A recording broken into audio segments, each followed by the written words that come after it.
Maldito sea de día, maldito sea de noche. Así es, amigos, hoy vamos a hablar de Baruch Spinoza. Baruch Spinoza nació en el año 1632 en Ámsterdam, Holanda. Nació en el seno de una familia de inmigrantes. Sus padres eran judíos nacidos en Portugal que habían tenido que escapar de su país debido a la represión religiosa ejercida por la Inquisición católica.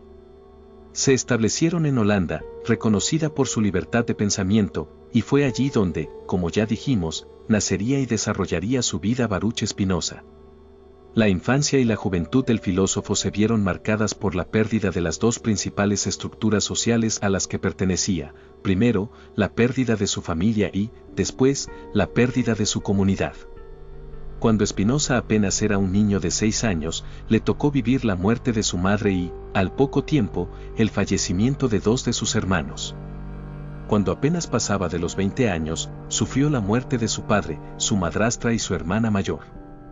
Son varios los biógrafos que piensan que estas circunstancias obligaron a Spinoza a madurar de forma rápida y le hicieron desarrollar desde muy temprana edad un fuerte sentido de autonomía.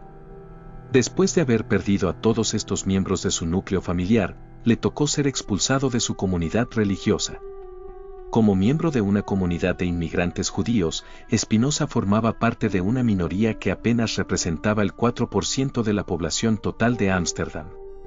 Como suele suceder con grupos de esta naturaleza, era un grupo muy unido y muy organizado, donde todos se apoyaban entre sí para educar a los hijos, para hacer negocios y, por supuesto, para vivir su fe y sus tradiciones. De niño, Spinoza estudió con otros niños judíos en la escuela hebrea de Ámsterdam, donde aprendió la Torá, el Talmud y la lengua hebrea.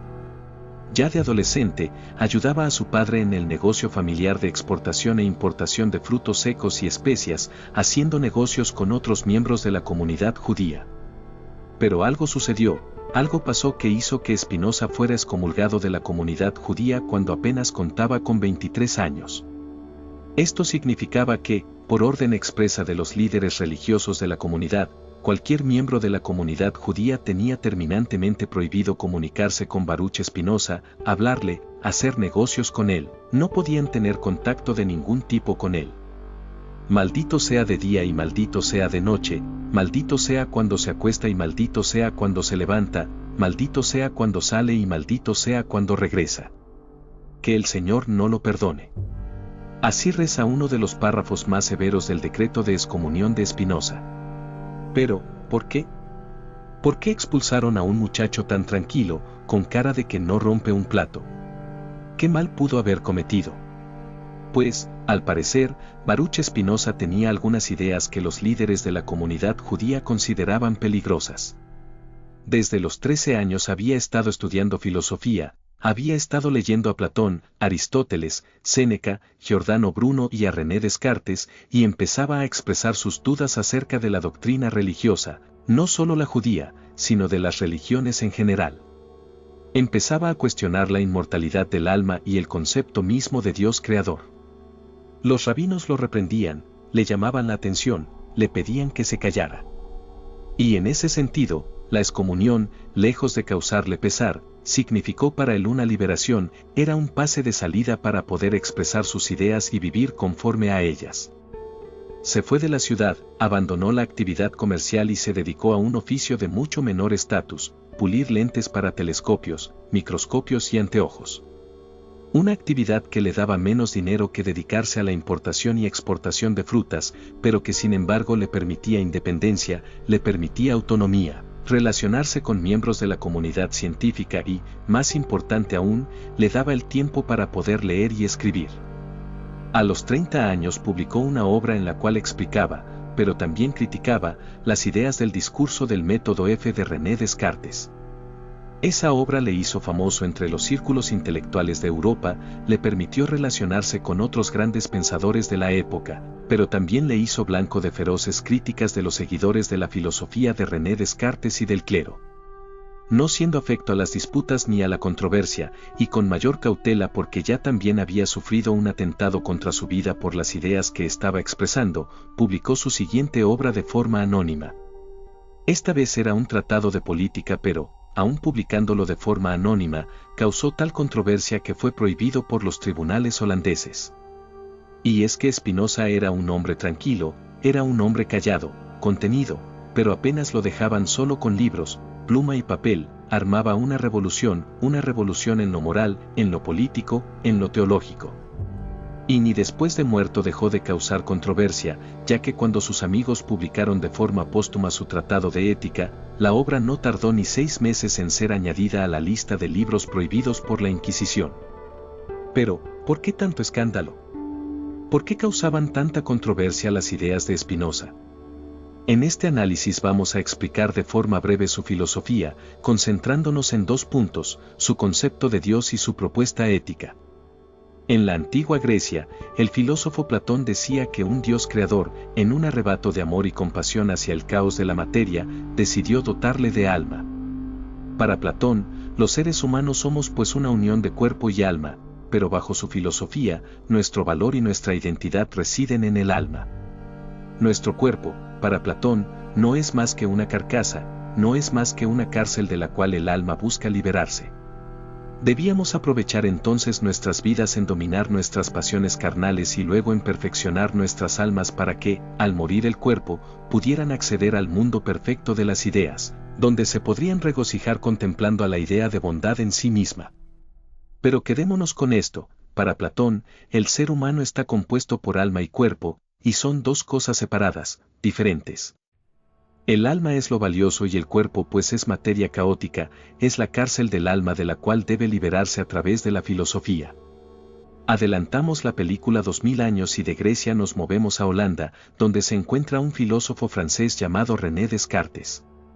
René Descartes va a publicar una obra importantísima en la historia de la filosofía llamada El discurso del método, en la cual va a renovar el dualismo alma-cuerpo. René Descartes, en medio de una crisis existencial, se empieza a preguntar a sí mismo si es capaz de conocer alguna certeza. ¿Cómo sé que esto es real?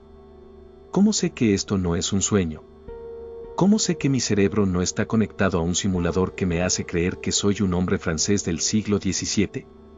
¿Hasta dónde puedo confiar en lo que percibo? Podría ser un personaje de un videojuego controlado por una adolescente con mucho tiempo libre, reflexionaba Descartes sobre su propia existencia. Pero ahí es donde se dice a sí mismo, yo puedo dudar de todo, puedo dudar de la existencia de esta mesa, puedo dudar de la existencia de este libro, pero hay algo de lo que no puedo dudar. No puedo dudar que estoy dudando. Estoy dudando y, por lo tanto, existo. Estoy pensando y, por lo tanto, existo.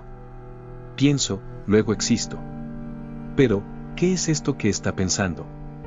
¿Es mi cuerpo lo que está pensando? No sé, contesta el francés. Lo que está pensando es mi alma. Mi alma es la que tiene la capacidad de razonar, es la que tiene la capacidad de dudar, es la que tiene la capacidad de sentir. Pero mi alma pensante tuvo que tener un origen, tuvo que tener una causa. Y casualmente dentro de mi mente hay la idea de infinito. ¿Cómo es posible que yo, siendo un ser finito, tenga la idea de infinito? Solo hay una respuesta posible, Dios. Dios me ha creado a mí, René Descartes, con todo su amor y todo su cariño, y me ha dado un alma para que yo pueda razonar. Y siendo que me quiere tanto, siendo que me tiene tanto cariño, no me engañaría haciéndome creer que tengo un cuerpo. Y entonces, Dios me ha dado un alma y me ha dado un cuerpo. 2000 años después de Platón, nuevamente la dualidad alma-cuerpo se hace presente. Es más, nunca se fue realmente, le estamos dando un nuevo enfoque nada más. Para René Descartes, Dios es una sustancia infinita que, a su vez, ha creado 2 sustancias, la sustancia pensante y la sustancia extensa. La sustancia pensante está en nuestra alma humana, de hecho, los seres humanos, para René Descartes, somos los únicos que tienen alma, y la sustancia extensa está presente en los cuerpos de las plantas, de los animales, y en nuestro propio cuerpo. Nosotros también somos sustancia extensa en tanto cuerpo, un cuerpo que tiene la capacidad de percibir la realidad a través de nuestros ojos, a través de nuestros oídos, a través de nuestro olfato.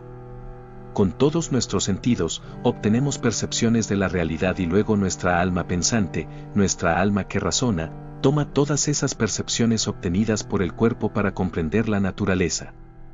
¿Qué es la ciencia? Pues comprender la naturaleza es hacer ciencia. E invariablemente en la ciencia, para Descartes, vamos a encontrar las evidencias, vamos a encontrar las pistas que nos van a llevar a Dios, porque así es el Dios de Descartes, es un Dios juguetón, es un Dios que nos va dejando las pistas, las evidencias, los acertijos en la naturaleza para que, a través de nuestra razón, podamos acceder a Él. La propuesta de Descartes gustaba mucho, tenía mucha popularidad, en parte porque dejaba bastante conformes tanto a los miembros de la comunidad científica como a los miembros del clero. Porque haciendo esta dualidad alma-cuerpo, René Descartes reparte el conocimiento, reparte la autoridad sobre el conocimiento. La ciencia se ocupará del estudio de la sustancia extensa, de los cuerpos, pues del cuerpo humano, el cuerpo de plantas, animales, minerales, planetas, de todo lo material se va a encargar la ciencia. Pero no me corten el cuello, porque de las cosas del alma se va a ocupar la Iglesia. Y no debe de haber ninguna controversia porque todo lo que descubre la ciencia invariablemente va a confirmar lo que ya ha dicho la religión. Y así todos quedamos conformes. Cuando Descartes termina su exposición, todo el salón estalló en aplausos, algunos hasta se pusieron de pie. Pero al final del salón, en la última fila, había alguien que no aplaudía, un joven que había estado escuchando con mucha atención, incluso hasta con admiración, al filósofo francés, pero que no había quedado conforme con la explicación. El joven Baruch Spinoza toma la palabra y, ante la sorpresa de todos los asistentes, va a expresar una filosofía que choca de frente y sin miramientos con la visión cartesiana del mundo. Una filosofía que rompe con el dualismo alma-cuerpo, que rompe con la visión cartesiana de Dios y que rompe con la autoridad de todas las religiones. La clave para entender la ruptura entre la filosofía de Descartes y la filosofía de Spinoza se encuentra en el concepto de sustancia. En una obra anterior al discurso del método, Descartes ya había dicho que una sustancia es aquello que solo necesita de sí mismo para existir, y lo único que puede cumplir con ese requisito es Dios. Dios es lo único que no necesita de nada ni de nadie para existir. Dios sería la única sustancia. Y hasta ahí, Spinoza está de acuerdo con Descartes. El problema para Descartes va a venir después, cuando ya le toca escribir el discurso del método, porque entonces tiene que explicar de qué sustancia estamos hechos nosotros como seres humanos, de qué sustancia está hecha esta mesa, de qué sustancias están hechos los animales. Tiene que explicar de qué sustancia está hecha esta realidad que percibimos. Tiene un problema difícil, ¿no? Y lo trata de resolver diciendo que Dios, que es sustancia infinita, que solo depende de sí mismo, crea otras sustancias. Dios crea la sustancia extensa, que es la de los cuerpos, la del cuerpo de nosotros como seres humanos, pero también la de todos los cuerpos en la naturaleza. Y crea otra sustancia, que es la sustancia pensante, que es de la cual está conformada nuestra alma que piensa, que razona, que duda. Y allí es donde lo cuestiona Spinoza. Ahí es donde Spinoza se da cuenta que Descartes está cayendo en una contradicción, porque si ya había dicho que sustancia es algo que solo existe por sí mismo, entonces la sustancia extensa no puede ser creada por Dios, ni tampoco la sustancia pensante, porque algo que solo tiene necesidad de sí mismo no necesita ser creado por nada ni por nadie. Y esto nos lleva a un grave problema, porque si Dios no ha creado la sustancia extensa ni la sustancia pensante, entonces, ¿de qué sustancia estoy conformado yo? ¿De qué sustancia está conformado mi pensamiento, mi mente? ¿De qué sustancia está mi cuerpo? ¿De qué sustancia está conformada esta mesa, este micrófono? ¿Qué es esto? Pues ahí es donde se le prende el foco a Spinoza, y donde va a decir algo como esto: ni la materia ni el alma han sido creadas por Dios, sino que a lo que llamamos materia y a lo que llamamos alma son una parte de la única sustancia que existe, que es Dios. Esto quiere decir que mi cuerpo no ha sido creado por Dios, mi cuerpo es una parte de Dios. Mi alma no ha sido creada por Dios, esto que llamo alma, aunque llamo mente, es una parte de Dios. Para Spinoza, Dios no crea otras sustancias, Dios es la única sustancia que existe. Para Spinoza, Dios no crea las cosas, Dios es las cosas. Los árboles, las piedras, los microorganismos y los planetas, cada átomo en el universo es una parte de Dios. Tú, que estás leyendo esto, no fuiste creado por Dios, eres una partícula de Dios. Dios se expresa en infinitas formas.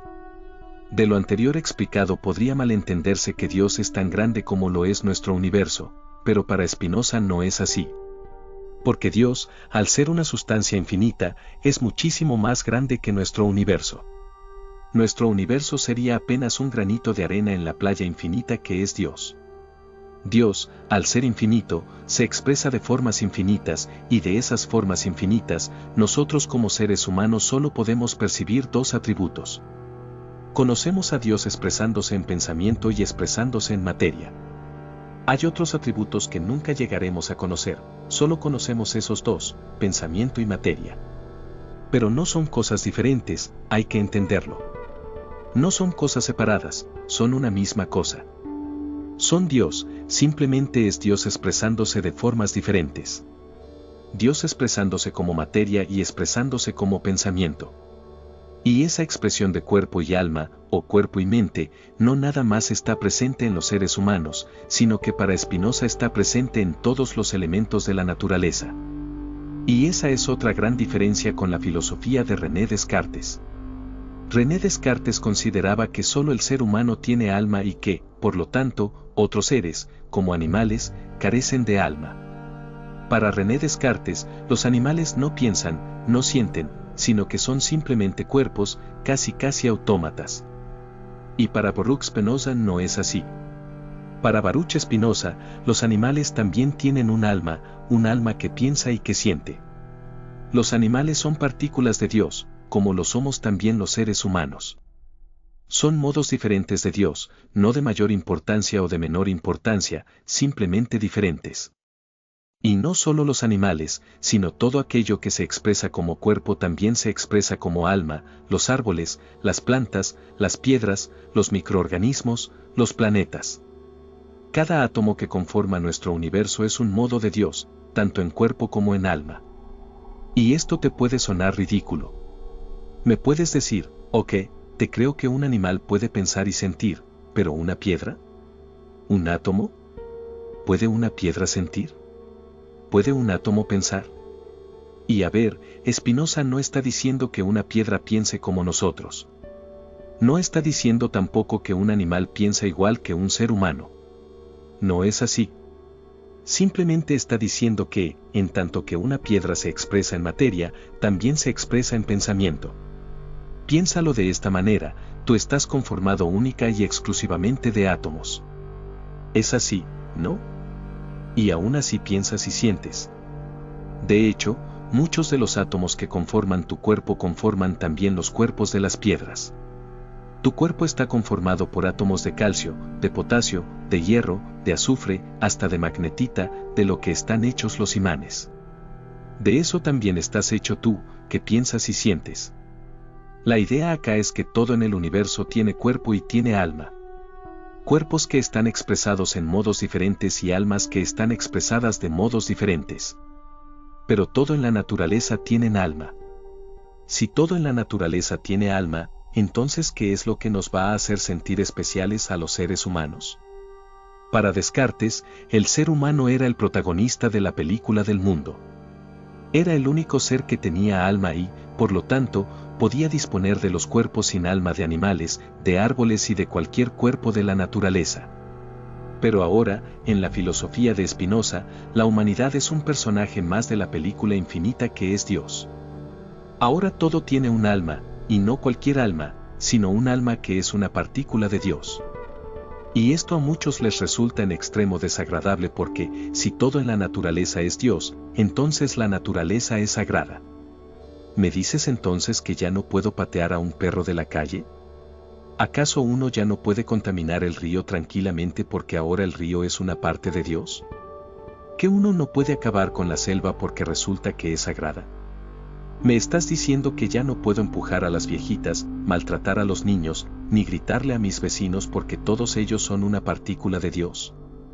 Más adelante vamos a hablar del tema del libre albedrío, que es todo un tema en Spinoza. Pero mientras tanto, yo te contestaría que no hagas esas cosas. En la medida en que todo en la naturaleza es Dios, incluyéndote, entonces todo en la naturaleza merece nuestro máximo respeto y amor, el respeto y amor que le daríamos a Dios, incluyéndote. Es una idea bonita, es una idea bastante hippie también, pero que creo que tiene el potencial de convertirnos en mejores personas, si es que tal cosa es posible. Entender que todos somos una misma cosa, que todos somos una pequeña parte de un gran sistema, y entenderlo no solo en lo intelectual, sino entenderlo acá, en las entrañas. Yo creo que sí, si lo entendemos así, difícilmente ocasionaríamos un daño a otro ser. Una de las ideas más radicales en Spinoza es que Dios no tiene ningún objetivo. La naturaleza no tiene una meta que alcanzar. No hay ningún destino. Porque cuando alguien tiene una meta, cuando alguien tiene un objetivo, es porque carece de algo, desea algo porque le hace falta ese algo.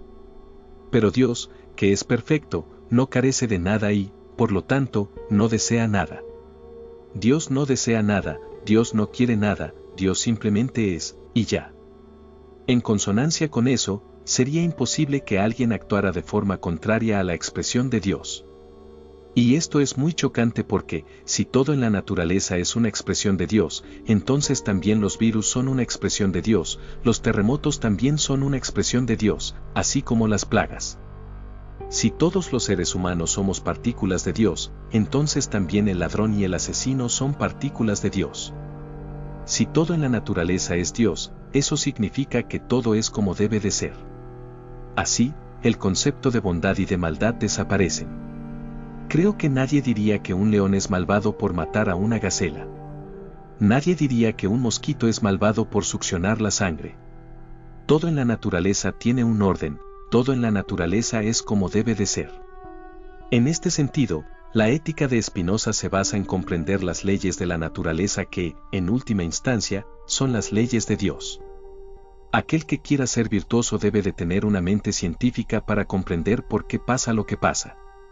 Al observar una bacteria, un científico está observando uno de los infinitos modos de Dios y, cuando comprende cómo se comporta esa bacteria, está comprendiendo cómo se comporta uno de los infinitos modos de Dios. Y lo mismo pasa con quien observa y pretende comprender los planetas, las plantas, los animales, a los seres humanos o a las sociedades humanas. Entender las leyes de la naturaleza es entender a Dios, y allí es donde se origina la felicidad para Spinoza. Para dejar de sufrir por las cosas que nos pasan en la vida, tenemos que empezar por entenderlas con un ojo analítico. Y no nada más es ver las cosas que nos rodean, sino también vernos a nosotros mismos, comprendernos a nosotros mismos. ¿Cómo funciono yo? ¿Qué es lo que me provoca placer? ¿Qué es lo que me provoca dolor? ¿Cuáles son mis apegos? ¿Cuáles son mis deseos? Si yo no llego a comprender cómo funcionan mis emociones, toda la vida voy a ser esclavo de ellas. La ética de Spinoza se parece muchísimo al estoicismo, en tanto que aboga por un autocontrol que nace de la razón, que nace de tener las ideas adecuadas. Porque aquí ya no estamos hablando de lo bueno y de lo malo, ya hemos superado esos conceptos cuando entendemos que todo en la naturaleza, siendo Dios, es intrínsecamente bueno. Todo está intrínsecamente en orden, todo está intrínsecamente en armonía. Pero ahora tenemos que ver cuáles son las ideas adecuadas y cuáles son las ideas inadecuadas. Una persona que tiene un pensamiento inadecuado es una persona que sufre porque es esclava de sus emociones, es esclava de sus deseos, de sus circunstancias.